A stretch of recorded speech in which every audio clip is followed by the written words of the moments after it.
Bismillahirrahmanirrahim. Assalamualaikum warahmatullahi wabarakatuh. Alhamdulillahilladzi ja'ala fis sama'i burujan wa ja'ala fiha sirajan wa qamaran munira. Wa huwa alladzi ja'ala al-laila wan-nahara khilfatan liman arada ay yadhakkara aw arada syukura. Asyhadu an la ilaha illallah wahdahu la syarika lah. Syahadatan tunajji qailaha yauma yub'atsun. Yauma la yanfa'u malun wala banun illa man atallaha biqalbin salim.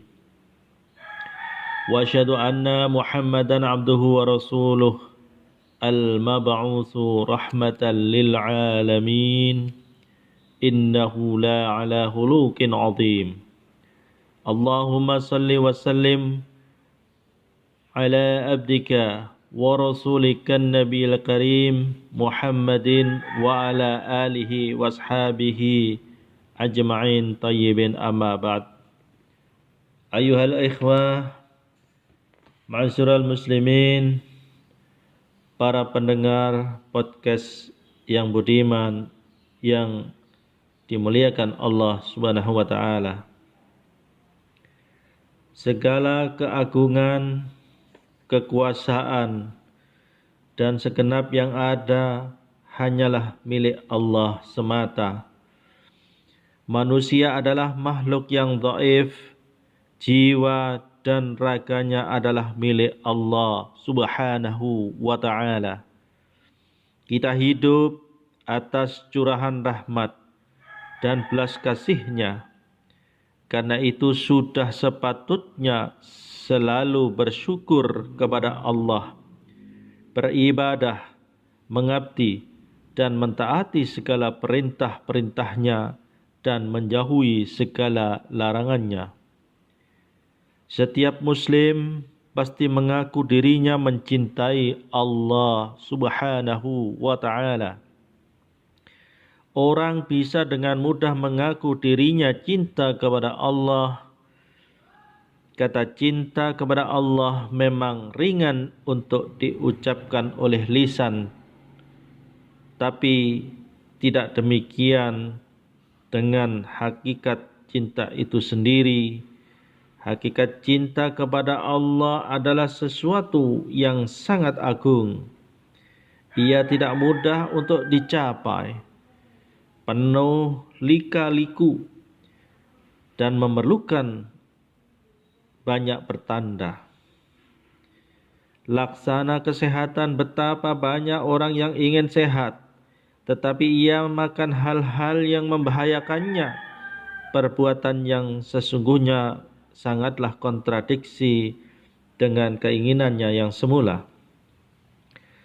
Oleh karena itu, hendaknya seseorang tidak tertipu oleh setan sehingga merasa dirinya telah mencintai Allah, padahal justru ia melakukan hal-hal yang menafikan cinta itu dan tidak bisa memenuhi beberapa pertanda cinta kepada Allah dengan sebenarnya. Para pendengar podcast yang dimuliakan Allah, ada beberapa hal yang bisa dijadikan bahan ujian sekaligus pertanda diri kita benar-benar mencintai Allah Subhanahu wa ta'ala. Yang pertama adalah mengharap pertemuan dengan Allah di surga. Seperti kita temui dalam kehidupan sehari-hari. Bila seseorang mencintai saudaranya sesama muslim, tentu ia amat berharap dan suka bertemu dengan orang yang dicintainya itu. Hal itu bukan berarti kontradiksi berlawanan dengan ketakutan seseorang terhadap datangnya kematian. Orang mukmin takut menghadapi kematian.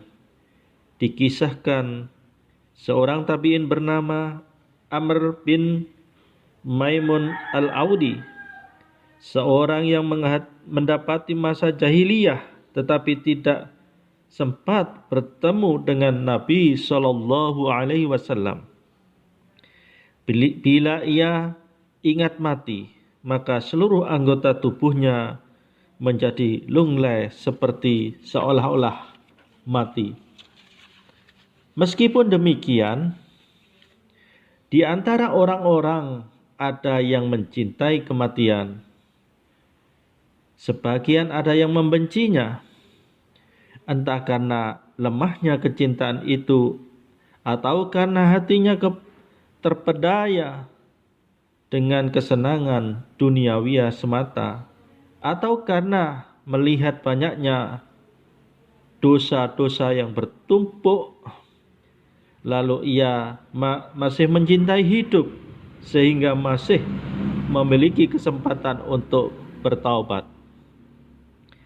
Yang kedua adalah mendahulukan apa yang dicintai Allah daripada apa yang ia cintai sendiri secara lahir batin. Karena itu ia harus menjauhi segala hawa nafsu, meninggalkan kemalasan, serta tidak melakukan maksiat kepada Allah. Sebaliknya, ia mesti terus-menerus untuk mentaati Allah dan mendekatkan diri kepadanya dengan berbagai bentuk amal ibadah. Nabi kita Shallallahu Alaihi Wasallam bersabda, artinya, orang yang cerdik adalah orang yang menundukkan hawa nafsunya dan beramal untuk hidup sesudah mati. Dan orang yang dungu adalah orang yang menuruti hawa nafsunya dan mengharapkan sesuatu angan-angan kosong kepada Allah. Yang ketiga, senantiasa zikir dan ingat kepada Allah Subhanahu wa ta'ala. Lisannya selalu basah dengan berzikir, sedang hatinya tak pernah sunyi dari mengingat Allah Subhanahu wa ta'ala. Seperti halnya kita temui dalam pergaulan sehari-hari. Orang yang mencintai saudaranya sesama muslim tentu akan lebih banyak mengingat dan menyebutnya, bahkan dengan hal-hal yang ada kaitannya dengan orang-orang yang mencintainya itu. Ia tak akan lupa. Maka orang yang mencintai Allah adalah juga orang yang mencintai Al-Quran dan mencintai Rasulnya Muhammad Sallallahu Alaihi Wasallam. Allah Subhanahu Wa Ta'ala berfirman, A'udzu billahis samil alim minasyaitonir rajim. Qul in kuntum tuhibbunallaha fattabi'uni yuhibbukumullahu wa yaghfir lakum dzunubakum wallahu ghafurur rahim. Katakanlah, jika kamu benar-benar mencintai Allah, ikutilah aku. Niscaya Allah mengasihi dan mengampuni dosa-dosamu. Allah Maha Pengampun lagi Maha Penyayang. Quran Surat Ali Imran ayat 31. Yang keempat adalah senang menyendiri bertafakur, bermunajat dan menelaah kitabnya, serta rajin melakukan tahajud. Jika kecintaan kepada Allah telah menguasai hati, maka menyendiri dan bertafakur adalah puncak kebahagiaan dan kenikmatan. Hatinya akan tenggelam dibawa oleh emosi cinta kepada Allah, bahkan bisa melalaikannya dari urusan dan perkara dunia. Bila ia merasa melewatkan zikir kepada Allah, maka ia akan menyesal dan segera menggantinya dengan berbagai ketaatan kepada Allah. Ala bidzikrillahi tatma'innul qulub. Ketahuilah, dengan mengingat Allah, maka hati akan menjadi tenang. Quran Surat Ar-Ra'd ayat 28. Yang kelima, mengasihi orang mukmin dan keras kepada orang kafir. Allah Subhanahu wa taala berfirman, "As-sida'u 'alal kuffari ruhama'u bainahum." Bersikap keras terhadap orang-orang kafir dan berlemah lembut terhadap sesama mereka orang-orang beriman. Quran surat Al-Fat ayat 29. Terhadap sesama mukmin yang lain, orang beriman tidak merendahkan atau mencela atau marah. Ia akan selalu bersikap santun dan menghormati, menolong dan meringankan beban yang dipikulnya. Bahkan ia akan memberikan yang terbaik buat saudaranya sesama muslim. Yang keenam, hendaknya kecintaan itu antara takut, harap, dan pengagungan. Takut bukanlah lawan dari cinta. Bahkan kita temui kecintaan seseorang kepada sesuatu akan selalu dibarengi dengan ketakutan. Misalnya takut kehilangan dan lain sebagainya. Orang-orang yang mencintai Allah secara sempurna akan benar-benar takut kepadanya. Ketakutan yang berkaitan erat dengan cinta kepada Allah itu sendiri bertingkat. Takut diacuhkan, takut dihalangi, dan yang paling tinggi adalah takut dijauhi. Yang terakhir, yang ketujuh adalah merahasiakan kecintaan kepada Allah.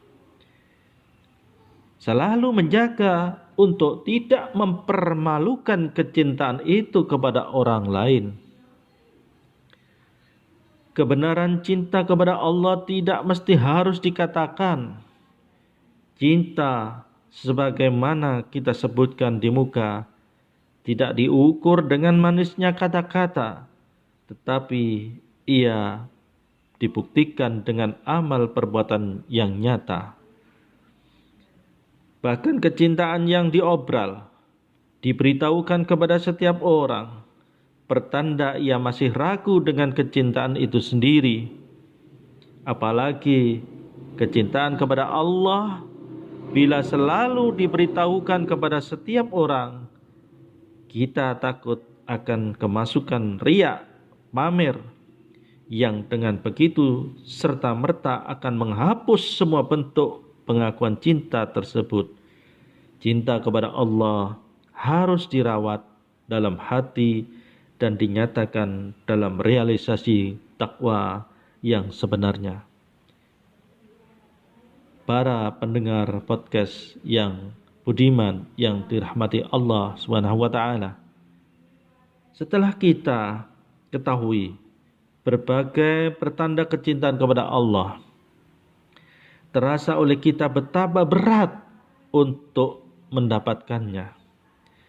Masing-masing pribadi kita dengan menerapkan ketujuh materi ujian di atas tadi tentu akan mengetahui seberapa jauh kecintaan kita kepada Allah Subhanahu wa taala. Mungkin sebagian kita merasa satu dua dari pertanda itu dapat kita atau dipenuhi.